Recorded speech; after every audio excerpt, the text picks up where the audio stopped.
다니엘 4장 28절에서 34절에서 37절의 말씀을 통해서 하늘을 우러러 보았더니 라는 제목으로 하나님 말씀 함께 나누겠습니다. 솔로몬 왕 이후로 나라는 이스라엘은 두 나라로 나뉘어지게 되었습니다. 북이스라엘과 남유다로 나눠지게 되었죠. 그래서 북이스라엘은 722년에 아수르에 의해서 멸망을 당하게 되었고, 남유다는 586년에 바벨론에 의해서 멸망을 당하게 됩니다. 오늘 우리가 읽은 다니엘은요, 그 바벨론 시대에 있었던 사건을 보여주고 있는 거죠. 그러니까 바벨론의 최고 전성기는 언제였느냐? 느부갓네살 왕이 통치하던 시기였습니다. 느부갓네살 왕은 BC 605년부터 562년에 통치를 했습니다. 지금 남유다를 멸망시킨 나라가 바벨론인데요. 그 느부갓네살이 통치하던 시기에 그 남유다는 멸망을 하게 되었고, 그러므로 말미암아 그 바벨론이 영향력을 행사하던 시기가 언제였냐면 그 BC 605년에 갈그미스 전투가 있었습니다. 애굽과 아수르가 바벨론에 의해서 패망을 하게 돼요. 그러면서 바벨론이 이제 실질적인 모든 주권을 갖게 됩니다. 그러면서 남유다의 603년에 그 1차 포로 이송을 하게 돼요. 그때 다니엘과 그의 친구들이 바벨론으로 끌려가게 됩니다. 그리고 2차로는 597년, 3차로 586년, 그러니까 586년에 나라를 잃고 그때 이제 남유다 백성들이 바벨론으로 포로로 끌려가게 됩니다. 그러니까 바벨론의 이 전성기 시대는 이제 느부갓네살 왕이 통치하던 시기인데요. 우리가 이 다니엘서 3장 앞부분에 보면 느부갓네살이 한 신상을 만들죠. 높은 신상을 만들어 놓고 악기 소리가 들리면 모든 사람은 그 앞에 엎드려야 된다고 그랬어요. 그러니까 지금으로 말하면 여러분 서울에 가면 그 롯데타워 보셨습니까? 멀리서도 잘 보이잖아요. 아주 높게 세워놓지 않았습니까? 그런 걸로 상상하면 될 것 같아요. 그 당시는 뭐 높은 건물이 없으니까 그렇게 높은 건물을 쌓아놓고 음악 소리가 들리면 모든 사람은 그 앞에 엎드려 절을 해야 되는 그렇게 하는 법을 내렸어요. 그런데 다니엘의 세 친구였던 사드락과 메삭과 아벳느고는 그 찬송이 울려 퍼질 때 거기에 엎드려 절하지 않습니다. 그러니까 그걸 고발해요. 왕에게 가서 왕이요, 왕의 신상에 절하지 않는 사람이 있습니다. 누구냐 데려와라 그랬더니 다니엘의 세 친구 사드락 메삭 아벳느고가 앞에 선 거예요. 왕이 기회를 줍니다. 너희가 지금이라도 악기 소리가 들리면 거기에 엎드려 절하라. 그럼 내가 살려줄게. 너희를 나의 손에서 구원할 신이 있겠느냐? 사드락 메삭 아벳느고가 말하기를 우리는 왕의 신상에게 절하지 않습니다. 우리는 하나님을 섬깁니다. 내가 섬기는 하나님이 내가 풀무불에 들어간다 할지라도 하나님이 나를 건져내실 것입니다. 만약 건져내지 않는다 할지라도 이게 그리 아니하실지라도 우리는 하나님만 섬길 것입니다. 그러니까 왕이 화가 나서 그 풀무불을 평소보다 7배나 뜨겁게 해서 그 사드락 메삭 아벳느고를 들여 놓는 거예요. 끌고 가던 그 군사가 불에 타서 죽습니다. 어느 정도로 화력이 셌는지 보여주죠. 들어갔어요. 그리고 나서 3명이 들어가서 가만히 보는데 한 사람이 더 있더라는 거죠. 한 사람이 신의 형상과 같은 모습을 하고 있었는데 그 천사가 거기 함께 하고 있었어요. 그리고 그들이 타서 죽지 않으니까 저들을 끌어내라, 왕이 끌어내라고 말합니다. 그리고 나서 이 느부갓네살 왕이 뭐라고 말하냐면 이렇게 말을 했어요. 사드락과 메삭과 아벳느고의 하나님을 찬송할지로다. 그가 그의 천사를 보내서 자기를 의뢰하고 그들의 몸을 바쳐 왕의 명령을 거역하고 그 하나님 밖에는 다른 신을 섬기지 아니하며 그에게 절하지 아니한 종들을 구원하셨도다. 그러므로 이제 내가 조서를 내리노니 각 백성과 각 나라와 각 언어를 말하는 자가 모두 사드락과 메삭과 아벳느고의 하나님께 경솔히 말하거든 그 몸을 쪼개고 그 집을 거름터로 삼을지니 이는 이같이 사람을 구원할 다른 신이 없음이니라. 그러니까 사드락 메삭 아벳느고를 보면서 느부갓네살이 뭘 깨달은 거예요? 하나님이라는 분이 계시구나. 하나님은 정말 살아 계시는 분이시구나. 아니 사람이 타지 죽지도 않고 천사를 보내어서 그를 구원했으니까. 그러니까 느부갓네살이 지금 하나님 살아계시다는 것을 간접적으로 체험한 거죠. 여러분, 우리가 어떤 다른 사람의 간증을 들으면서 우리가 느끼는 게 무엇입니까? 아, 하나님은 살아계시구나 라는 걸 느끼잖아요. 그런데 여기 이것이 만약에 하나님을 신뢰하지 않거나 믿지 않는 사람에게는 뭐 그런 일이 있어, 우연히 그런 일이 있을 수도 있지 라고 본인이 직접 와닿지 않을 수도 있어요. 마치 오늘 그 느부갓네살이 자기가 직접 겪은 사건이 아니기 때문에 하나님을 직접 체험한 게 아니잖아요. 지금 사드락 메삭 아벳네고를 보면서, 그러므로 하나님의 존재를 정말 100% 인정하지 않을 수도 있다는 거예요. 그런데 오늘 다니엘서 4장에 보면 사드락 메삭 아벳네고가 경험한 그 하나님을 느부갓네살이 직접 체험하는 사건을 우리에게 보여주고 있습니다. 이 느부갓네살이 한 꿈을 꿉니다. 이게 다니엘서 4장의 내용이에요. 한 꿈을 꾸는데 그 꿈을 꾸고 나서 이 두려움과 번민이 그에게 다가왔어요. 그러니까 그 바벨론에 있는 그 박수와 술객, 또 갈대와 술사들, 점쟁이들을 다 불러 모아놓고 느부갓네살이 꾼 꿈을 이야기해 줍니다. 근데 해석을 못하는 거예요. 근데 잠시 뒤에 다니엘이 들어오는 거예요. 그러니까 다니엘을 보면서 너에게는 거룩한 신들의 영이 너에게 있는 것을 아는데 내가 꿈을 이야기할 테니 그 꿈을 네가 해석해봐라 하면서 꿈 이야기를 하는 거예요. 자, 이 꿈의 내용은 이렇습니다. 땅의 중앙에 한 나무가 있는데 높이가 아주 높더니 그 나무가 자라서 견고하여지고 그 높이는 하늘에 닿았으니 그 모양이 땅 끝에서도 보이겠고 그 잎사귀는 아름답고 그 열매는 많아서 만민의 먹을 것이 될 만하고 들짐승이 그 그늘에 있으며 공중에 나는 새는 그 가지에 깃들이고 육체를 가진 모든 것이 거기에서 먹을 것을 얻더라. 그때에 한 순찰자, 한 거룩한 자가 하늘에서 내려왔는데 그가 소리질러 이르기를 그 나무를 베고 그 가지를 자르고 그 잎사귀를 떨고 그 열매를 해치고 짐승들을 그 아래에서 떠나가게 하고 새들을 그 가지에서 쫓아내라. 그러나 그 뿌리의 그루터기를 땅에 남겨두고 새와 노줄로 동이고 그것을 들풀 가운데 두어라. 그것이 하늘 이슬에 젖고 땅의 풀 가운데에서 짐승과 더불어 제 몫을 얻으리라. 또 그 마음을 변하여 사람의 마음 같지 아니하고 짐승의 마음을 닮아 7대를 지나리라. 이는 순찰자들의 명령대로여 거룩한 자들의 말대로이니 지극히 높으신 이가 사람의 나라를 다스리시며 자기의 뜻대로 그것을 누구에게든지 주시며 또 지극히 천한 자를 그 위에 세우시는 줄을 사람이 알게 하려 함이라.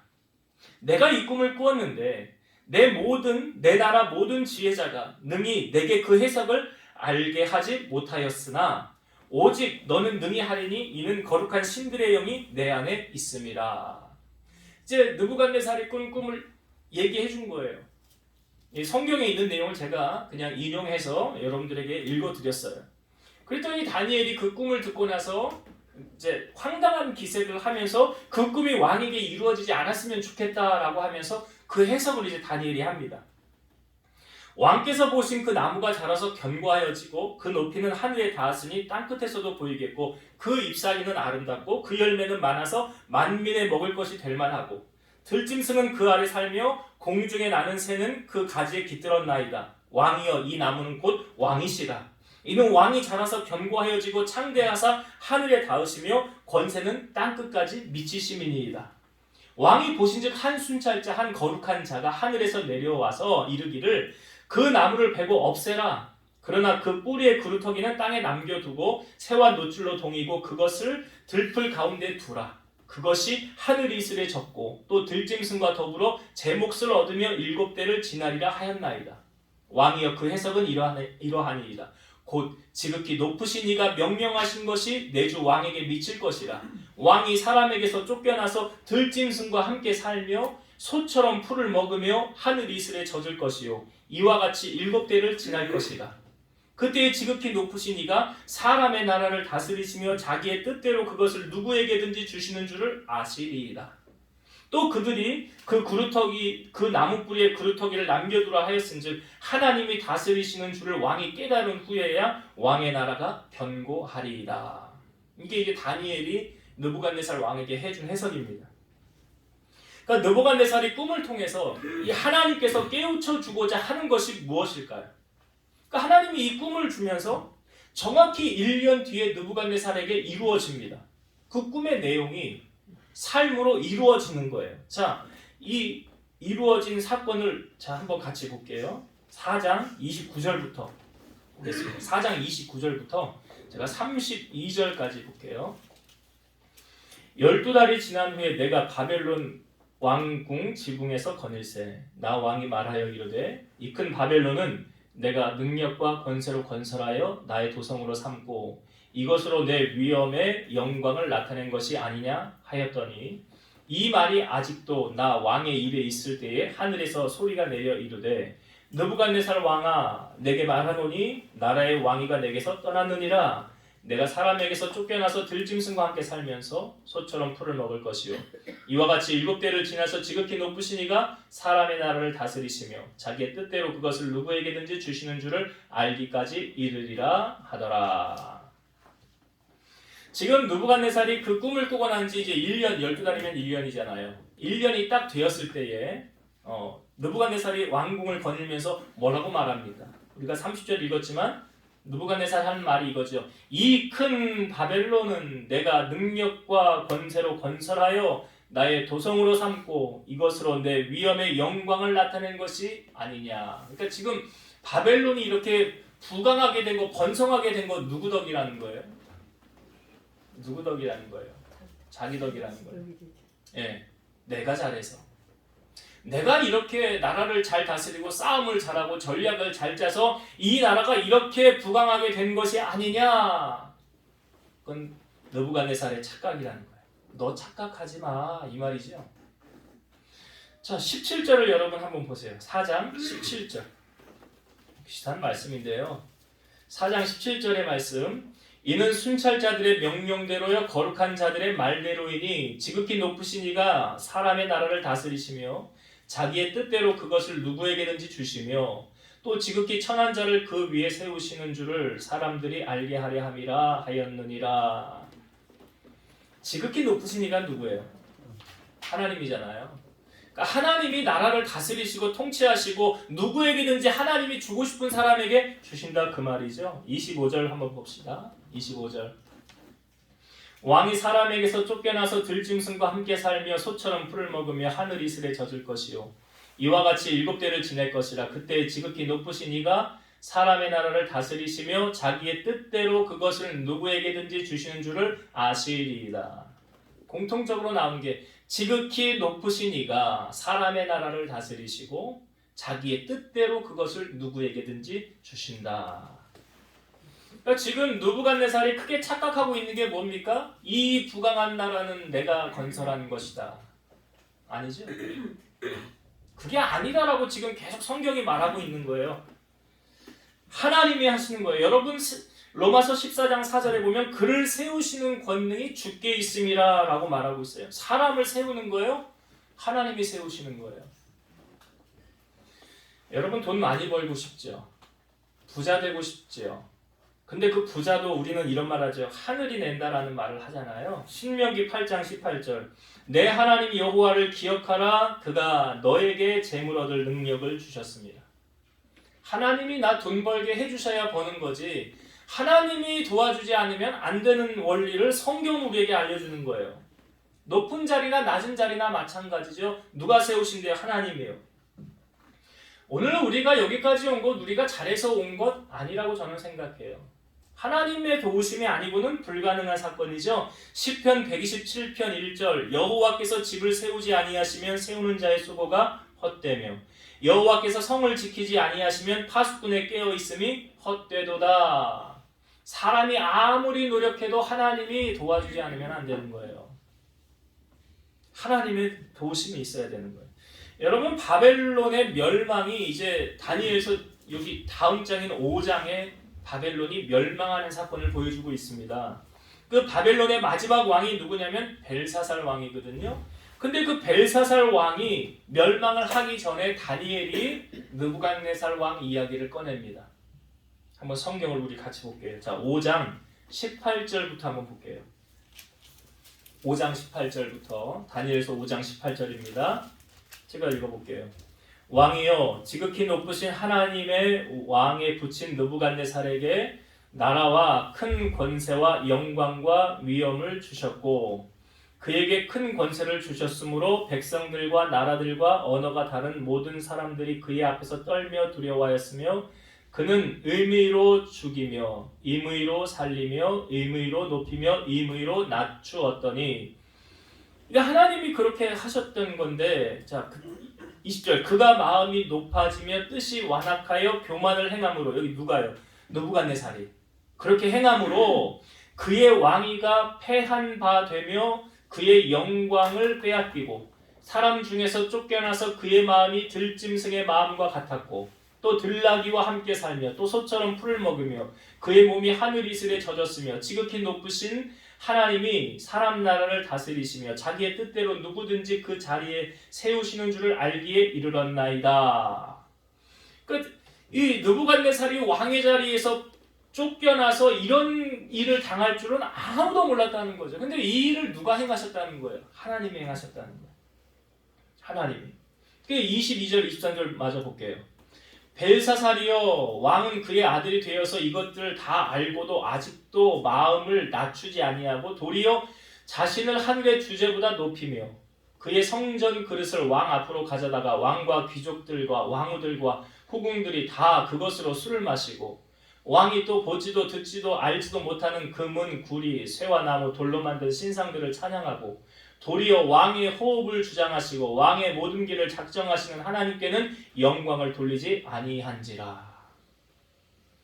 지금 벨사살의 끝이 뭐냐면 막 사람들을 데려다 놓고 그 옛날 성전에서 쓰던 그 성전 기구들 가져다 거기서 술 따라 먹고 술 마시고 잔치 벌이고 그리고 하나님께는 영광을 돌리지 않고 여기 보니까 뭐 알지도 못하는 신, 나무, 뭐 은, 금, 구리 뭐 이런 걸로 만든 신상들을 높이고 찬양하고 다니엘이 말하기를 왕의 호흡을 주장하고 왕의 모든 길을 작정하시는 하나님께는 영광을 돌리지 않았더라.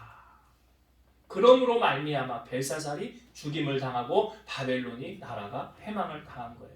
페르시아에게 패망을 당한 거예요. 그 나라가 끝나버린 거예요. 여러분 부귀와 영화, 빈부, 귀천, 생사화복 누구 손안에 있습니까? 하나님의 손안에 있어요. 그 호흡을 주장하신 분이 누구시래요? 하나님이시라잖아요. 그럼 여러분 우리가 누구에게 잘 보여야 될까요? 누구에게 잘 보여야 될까요? 이 뒷부분에 보면 다니엘서 6장에 보면 이 다니엘을 모함하는 무리들이 있었죠. 뒷조사를 해봤더니 아무것도 나오지 않았어요. 근데 한 가지로 걸려서 넘어뜨리게 할 수 있겠다. 다니엘이 보니까 자기가 섬기는 신에게 기도하더라. 그러니까 왕에게 가서 왕이시여 30일 동안 왕 외에 다른 신에게나 사람에게 엎드려 절하면 사자굴에 던져 넣읍시다. 왕은 이게 다니엘을 모함하는 건지 몰랐죠. 자기를 높이려는 건 줄 알고 도장을 찍어서 전국에 반포를 했어요. 그러니까 이제 다니엘이 하루 3번 하나님 앞에 기도했는데 기도하면 사자굴에 들어가는 거예요. 근데 성경에 보니까 다니엘이 이 조서를 보고 하나님께 기도하면 사자굴에 들어가는 것을 알고도 뭐 했어요? 알고도 기도했더라. 그러니까 다니엘이 만약에 살려고 하면 기도하면 안 되잖아요. 기도를 해도 언제 해야 돼요? 30일 지나서 해야죠. 괜히 기도하는 거 걸렸다가 사자굴에 들어가면 사자밥이 되잖아요. 그러면 다니엘은 그것은 사람에게 잘 보이려고 하는 거겠죠. 다니엘은 여전히 자기의 호흡을 주장하시고 나의 생사화복을 주관하시고 나를 높은 자리에 두시는 분이 왕이 아니라 누가 하는 걸 알고 있어요? 하나님이 하시는 것을 알고 있어요. 그러니까 여전히 기도한 거예요. 그러니까 다니엘이 기도합니다. 그랬더니 어떻게 돼요? 다니엘이 사자굴에 들어가야 되는 거죠. 법이 정한 법이니까. 다니엘이 사자굴에 들어갔어요. 근데 이 왕이 얼마나 다니엘을 아꼈는지 사자굴에 넣으면서 다니엘을 향하여 다니엘아 너의 섬기는 하나님이 너를 구원할 줄 믿노라 그래요. 그리고 왕이 그날 밤에 잠을 이루질 못했어요. 그리고 다음날 아침 일찍 다니엘이 있는 사자굴에 가서 다니엘을 부릅니다. 다니엘아 다니엘아 혹시 살았나? 다니엘아 다니엘아 부르니까 밑에서 다니엘이 말하죠. 왕이여 왕은 만세소를 하옵소서 하면서 나의 하나님이 천사를 보내어서 사자들의 입을 막으셨습니다. 그리고 다니엘을 건져내요. 다니엘을 건져내요. 그리고 다니엘을 모함하는 그 사람들을 사자굴에 던져 넣었더니 어떻게 됐어요? 다 죽었죠. 여러분, 다니엘이 살아나게 된 것은 성경이 말하죠. 그가 그의 하나님을 의뢰하였기 때문이라. 하나님을 의뢰하였기 때문에 하나님께서 그를 건져주셨더라. 그의 믿음을 하나님이 보시고 축복하시는 거예요. 우리는 오늘 어떻게 하나님을 믿고 있습니까? 우리의 믿음은 어떠합니까? 하나님께서 보시기에 기뻐할 만한 믿음의 소유자인지, 정말 하나님의 주권을 인정해드리고 우리가 믿음으로 산다면 오늘 다니엘이 경험했던 그 하나님, 오늘 우리도 경험하게 될 줄로 믿습니다. 하나님이 기뻐 받으시는 신실한 일꾼들 되셔서 주님의 영광을 높이는 여러분 되시기를 주의 이름으로 축원합니다. 이 느부갓네살이 이렇게 다니엘이 해석해 준 대로 이제 그의 삶에 이루어지지 않습니까? 도망자로 쫓겨나가게 되고 7년 동안 그는 험난한 고난의 세월을 겪게 돼요. 여기 소처럼 풀을 먹고 사람에게 도망다니고 그 몸이 하늘 이슬해졌고 집에서 자는 게 아니잖아요. 도망다니면서 잤고 머리털은 독수리 털같이 되었고 이 손톱 발톱은 새 발톱처럼 되었더라. 그런데 여러분, 이 느부갓네살의 고난의 끝이 언제였는 줄 아십니까? 그걸 오늘 성경이 우리에게 알려주고 있어요. 34절, 오늘 다니엘서 4장 34절 우리가 읽은 본문의 말씀을 한번 다시 보겠습니다. 34절. 여기 힌트가 있는데 좀 잘 보세요. 34절에 언제 고난이 끝났더라라는 걸 알려주고 있어요. 자, 그 기한이 참에 나 느부갓네살이 하늘을 우러러 보았더니 내 총명이 다시 내게로 돌아온지라. 이에 내가 지극히 높으신 이에게 감사하며 영생하시는 이를 찬양하고 경배하였나니 그 권세는 영원한 권세요 그 나라는 대대에 이르리로다. 제가 이 34절을 현대어 성경으로 다시 한번 읽어볼게요. 잘 들어보세요. 왕이 말하였다. 7해가 지났을 때 내가 하늘을 쳐다보았더니 그제야 제정신이 들었다. 그래서 나는 한없이 높으신 하나님을 찬양하고 영원토록 살아계시는 그분에게 영광을 돌렸다. 주께서는 이 세상을 영영토록 다스리시는 분입니다. 주님의 나라는 한도 끝도 없습니다. 자, 여러분, 여기서 이 느부갓네살이 그 고난이 끝나는 시점을 우리에게 알려주는 말이 있죠. 뭐라고 생각하십니까? 하늘을 우러러. 예, 하늘을 우러러요. 하늘을 우러러 보았더니, 하늘을 우러러 보았더니. 여러분, 느부갓네살의 고난을 주관하신 분이 누구시라고요? 하나님이시죠. 그 고난의 끝이 지금 느부갓네살이 하늘을 우러러 보았더니 하는 시점에서 끝나게 됐어요. 여러분, 사방이 막혀 있어도 하늘은 열려 있습니다. 하늘을 우러러 보다라는 의미는 뭐냐면 주를 바라보다라는 거예요. 우리의 시선이 세상을 바라보지 않고 사람을 바라보지 않고 하나님을 바라볼 때, 전심으로 주님을 바라볼 때 주님은 우리의 슬픔과 아픔과 고난을 거두어 가신다는 사실이에요. 혹시 힘들어 죽겠어요 하는 분들 있습니까? 제가 빨리 해결받는 방법을 알려드릴게요. 시선을 하나님께 맞추는 거예요. 하나님과 눈 맞추는 거예요. 그리고 하나님 앞에 엎드리는 거예요. 이렇게 해결 방법을 알려줘도 아직도 하지 않으면 자기의 자기 생각에 사로잡혀 있는, 자기 고집에 사로잡혀 있다고 한다면 하지 않겠죠. 더 내려놔줘야 돼요. 한시라도 빨리 고난의 끝을 여러분 보길 원하십니까? 오늘 성경이 그걸 알려주는 거잖아요. 제가 예전에 설교할 때도 했던 찬양 같은데 그 시선이라는 찬양 아시죠? 그 시선이라는 찬양의 후렴 부분만 제가 불러볼게요. 모든 시선을 주님께 드리고 살아계신 하나님을 느낄 때 내 삶은 주의 역사가 되고 하나님이 일하기 시작하네. 나의 시선을 주님께 돌릴 때 누가 일하기 시작한대요? 하나님이 일하기 시작한대잖아요. 여러분, 이런 찬양이 너무나 많잖아요. 주만 바라볼지라는 찬양도 그 찬양 아닙니까? 주만 바라볼지라.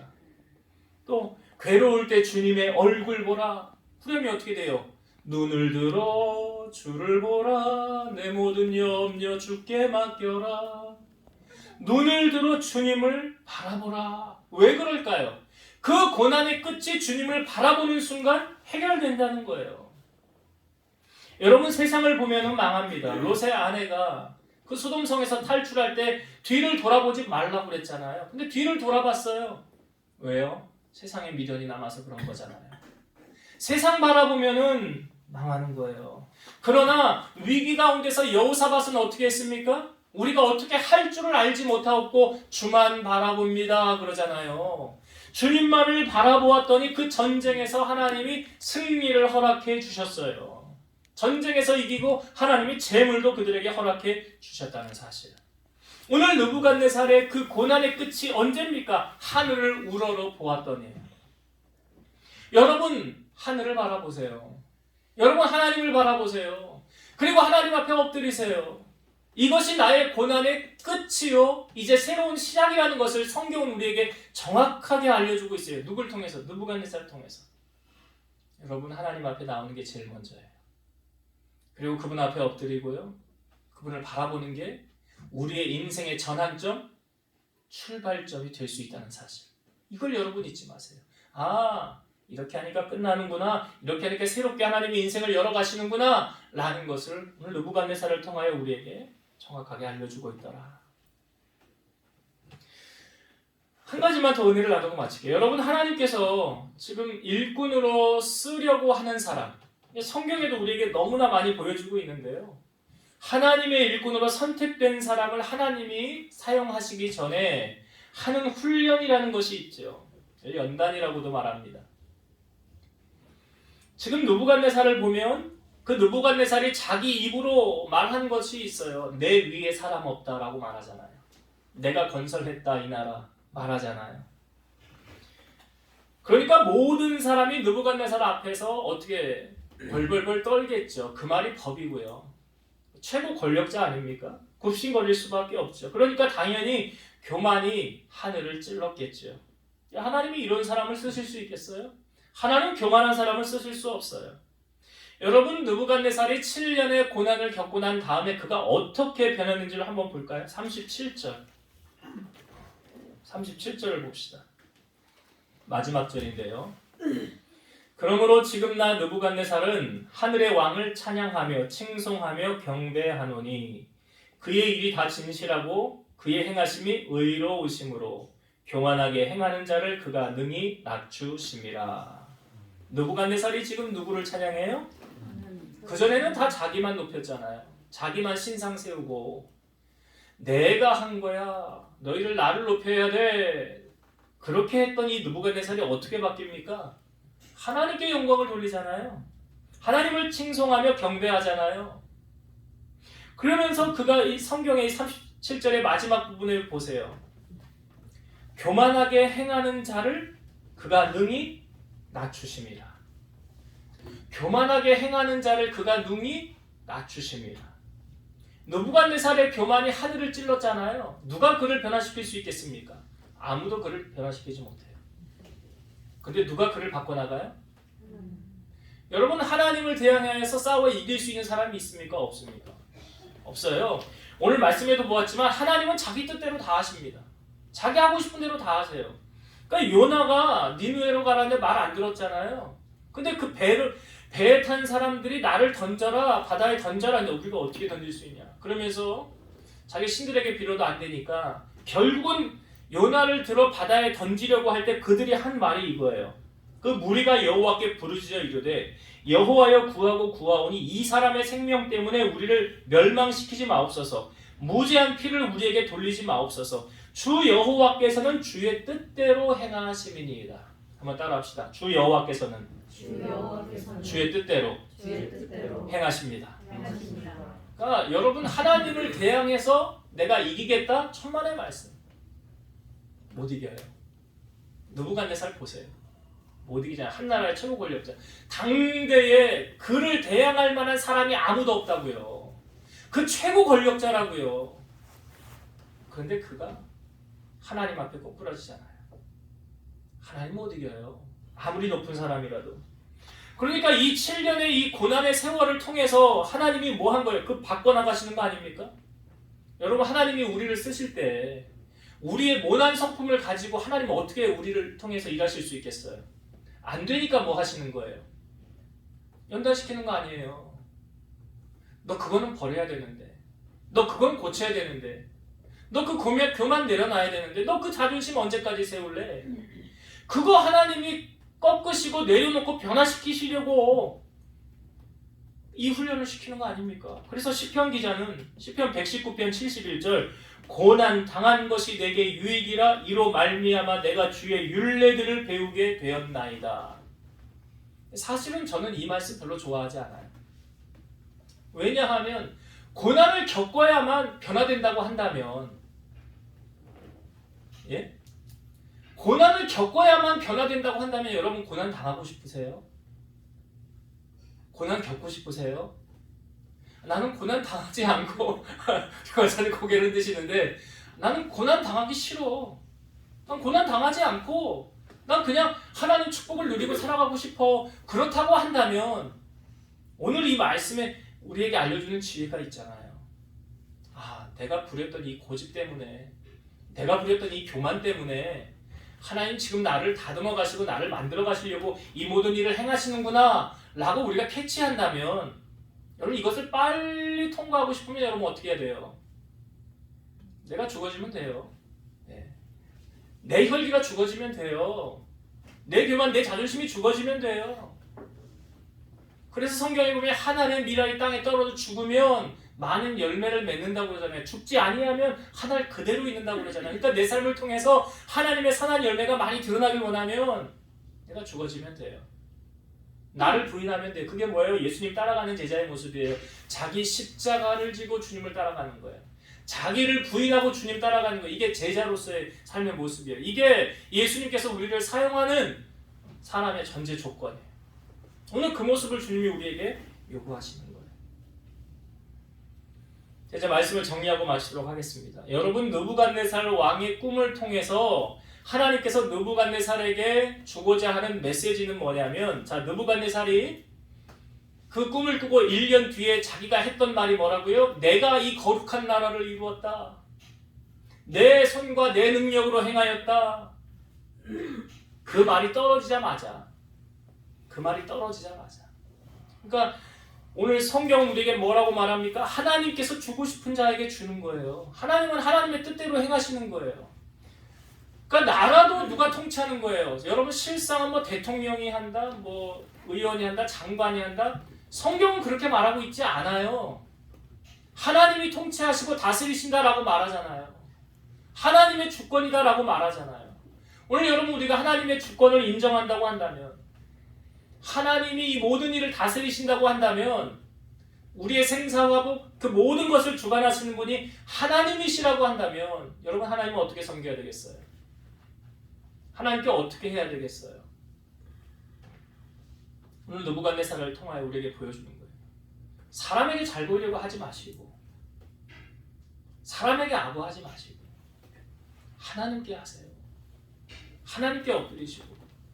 그 느부갓네살의 고난의 끝이 어떻게 끝납니까? 하늘을 우러러 보았더니 하나님 앞에 엎드리는 것, 하나님께 나의 시선을 맞추는 것, 이것이 나의 고난이 끝나는 시점이요 새로운 출발점이라는 사실을 기억하시고 이 말씀을 가슴에 새기셔서 항상 여러분의 시선으로 하나님을 바라보길 바랍니다. 그리고 마지막, 이 느부갓네살을 하나님이 변화시키신 거 아닙니까? 느부갓네살이 나중에 7년이 지나서 하나님께 영광을 돌리면서 그가 했던 말이 뭐예요? 하나님이 교만한 자를 능히 낮추시더라. 교만한 자를 낮추시더라. 왜? 하나님 교만한 자를 쓸 수 없으니까. 그런 사람 하나님이 사용할 수 없으니까.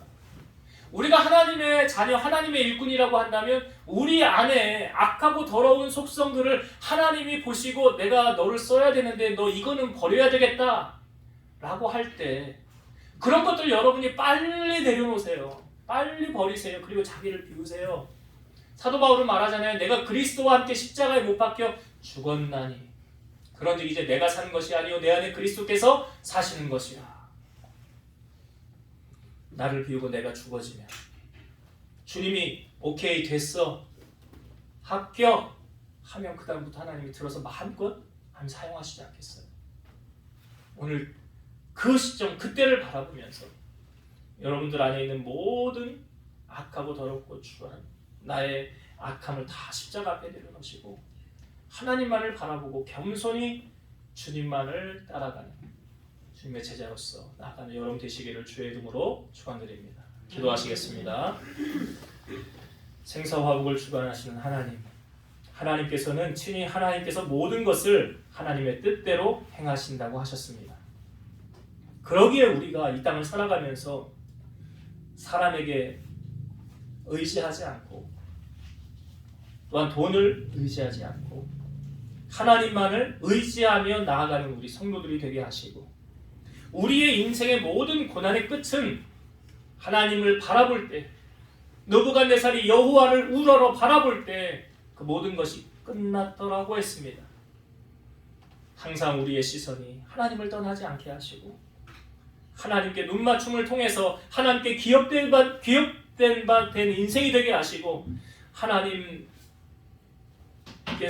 친히 우리를 들어서 마음껏 사용하실 수 있는 신실한 일꾼들이 다 되게 하여 주옵소서. 예수님 이름으로 기도드리옵나이다. 아멘.